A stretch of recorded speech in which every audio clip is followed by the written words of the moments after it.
21st century में आके कहाँ पे अपने आप को पाते हैं, उसमें हम देख रहे हैं कि पिछले 2 साल से अगर हम देखें तो किस तरीके से अलग अलग नीतियां लाई गई, और सबसे बड़ी उनमें रही है नई राष्ट्रीय शिक्षा नीति एनईपी 2020 जो लाया गया पिछले साल, एक्चुअली मतलब 2020 में। वो किस क्रम में हमारे सामने आई, वो ऐसा तो नहीं है कि 2020 में ही ये पहली बार ऐसा हुआ जब शिक्षा के बाजारीकरण की बात ऐसे खुले रूप में करी गई हो। उससे पहले अगर हम देखें, एक 3 दशक का इतिहास हमारे सामने है, जिसमें हम देख रहे हैं कि 90s से किस तरीके से एक इंटरनेशनल लेवल पे ये समझदारी बन रही है कि शिक्षा एक कमोडिटी बना दी जाएगी जो ट्रेडेबल होगी। तो WTO गैट्स अग्रीमेंट में, जिसमें भारत खुद भागीदारी ले रहा है, जिसमें बोला जा रहा है कि शिक्षा कोई पब्लिक राइट नहीं रहेगा, वो एक कमोडिटी बना दी जाएगी, जिसका रिजल्ट, जिसका कॉन्सिक्वेंस आज हम 30 साल बाद भी देख रहे हैं। और इन 30 सालों में अलग अलग ऐसे कदम उठाए गए हैं जिन्होंने सुनिश्चित किया है कि आज एनईपी जैसी नीति एक लाई जा सके। इस एनईपी की खास बात ये रही, मैं एनईपी फोकस करके इसलिए यहाँ पे बोलूंगी क्योंकि ये एक सबसे बड़ा कदम उठाया गया है पिछले 2 सालों में। और अगर उसको हम ऊपर ऊपर से देखें तो समझ आता है कि ये शायद नीति उतनी कुछ खराब नहीं है, उसको एक बहुत ही क्लेवर ढंग से लिखा गया है, जिसमें ऐसे शब्दों का प्रयोग किया गया है जिसमें एक्चुअली हम भी जो है अगर सिर्फ टेक्स्ट को पढ़ेंगे तो लगेगा कि ठीक ही है, मतलब ऑटोनॉमी तो होनी ही चाहिए,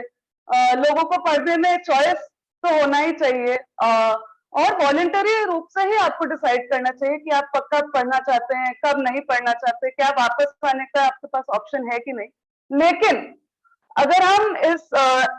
जो ये पॉलिसी है उसको ओवरऑल कॉन्टेक्स्ट में रख के देखें तो एक्चुअली ऑटोनॉमी किस तरीके की दी जा रही है इंस्टीट्यूट्स को। क्या ये सिलेबस बनाने की ऑटोनॉमी है, क्या ये पेडागोजी की ऑटोनॉमी है? नहीं, मतलब उसमें एक्चुअली एक बहुत ही सेंट्रलाइज्ड रोल सरकार लेगी। दूसरे तरफ फाइनेंशियल टर्म्स में ऑटोनॉमी ही ऑटोनॉमी है, मतलब सरकार का और कोई रोल नहीं रह जाएगा शिक्षा में पैसा देने का, फंडिंग देने का, और सारी ही शिक्षा जो है सेल्फ फाइनेंस कोर्सेज के थ्रू, प्राइवेटाइजेशन के थ्रू, लोग स्टूडेंट्स का फीस का जो कंपोनेंट है वो इंस्टीट्यूट के रनिंग में बहुत बढ़ा दिया जाएगा। तो जो मैं पहले बोल रही थी कि WTO का जो अग्रीमेंट हुआ उसमें इसी तरीके की बातें लिखी गई, जिसके बाद हमारे देश में बिरला अंबानी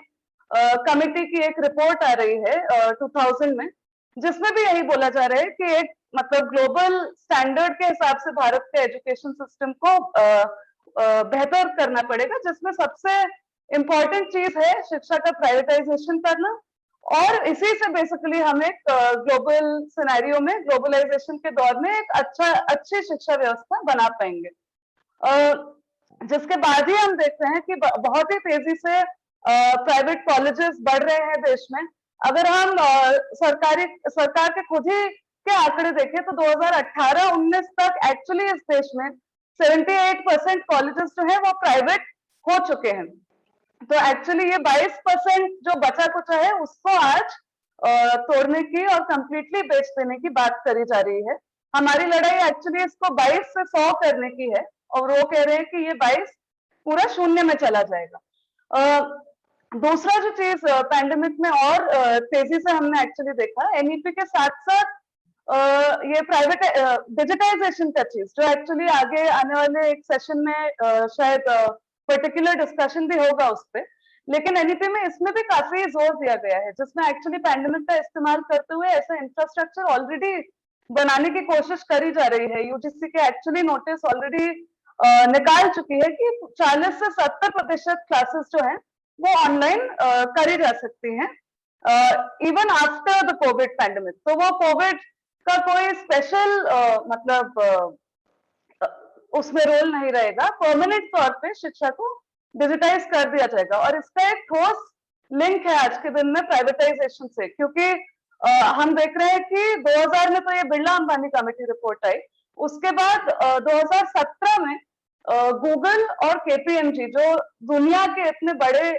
एमएनसीज हैं, इतने बड़े कॉर्पोरेशन हैं, उनकी एक रिपोर्ट आ रही है इंडिया में ऑनलाइन एजुकेशन के संदर्भ में, जिसमें वो बोल रहे हैं कि अगले 4 साल में एक्चुअली कितने बिलियन डॉलर्स का इंडस्ट्री भारत जैसे एक देश में बनाया जा सकता है ऑनलाइन एजुकेशन के लिए, जिसके चलते ही उसके बाद उसी साल एमएचआरडी एक स्वयं बोल के एक पोर्टल बनाती है जिसमें ऑनलाइन कोर्सेज का इंट्रोडक्शन होता है through massive open online courses, MOOCs जिनको बोला जाता है, जो आज चल के एक तरीके से नॉर्म बना दिया जा रहा है। उसके साथ ही है कि किस तरीके से टेस्ट का, एंट्रेंसेस का, अलग अलग तरीके के जो टेस्ट है उनका स्टैंडर्डाइजेशन करना, और वो सारी ही चीज ऑनलाइन मोड में, मतलब डिजिटाइज मोड में करना, जिसके लिए आपको चाहिए कि कोई एक कॉर्पोरेशन इसका मतलब उसको एक कॉन्ट्रैक्ट मिलेगा ये सारी प्रोसेस करने का, और साथ ही साथ एक इस तरीके का इंडस्ट्री उन टेस्ट और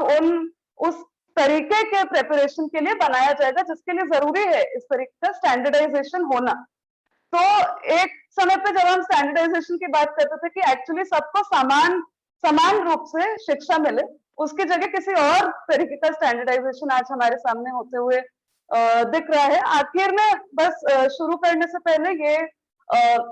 एक तीसरी बात बोलना चाहूंगी कि आज हम जब प्राइवेटाइजेशन और कमर्शियलाइजेशन की बात कर रहे हैं और उससे जोड़ के एनईपी की भी बात कर रहे हैं, तो भारत में इस तरीके की नीतियां अलग अलग समय पे लाई गई है ये बोल के कि एक्चुअली भारत में हमें चाहिए स्किल्ड लेबर, और लेबर हमारा स्किल्ड नहीं है, इसीलिए हमारे देश में बेरोजगारी का ये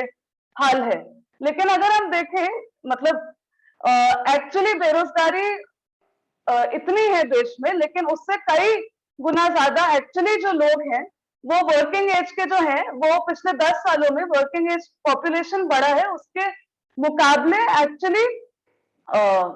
जो लेबर फोर्स है उसका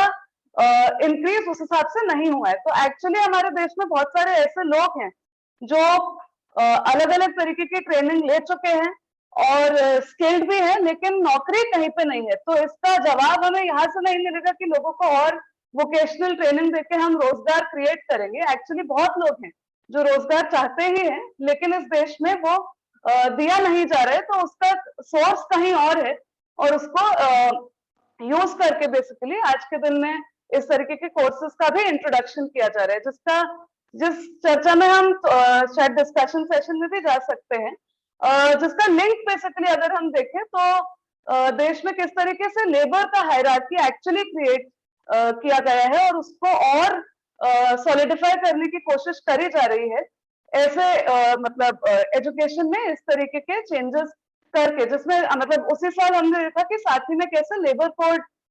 भी इंट्रोड्यूस किए गए। तो दोनों को अगर हम तोड़ के देखेंगे तो शायद उतने आसानी से नहीं समझ आएगा, तो दोनों को हमेशा साथ में ही लेके एक्चुअली देखने की जरूरत है अगर हम सार्वजनिक शिक्षा की आज बात करें और उस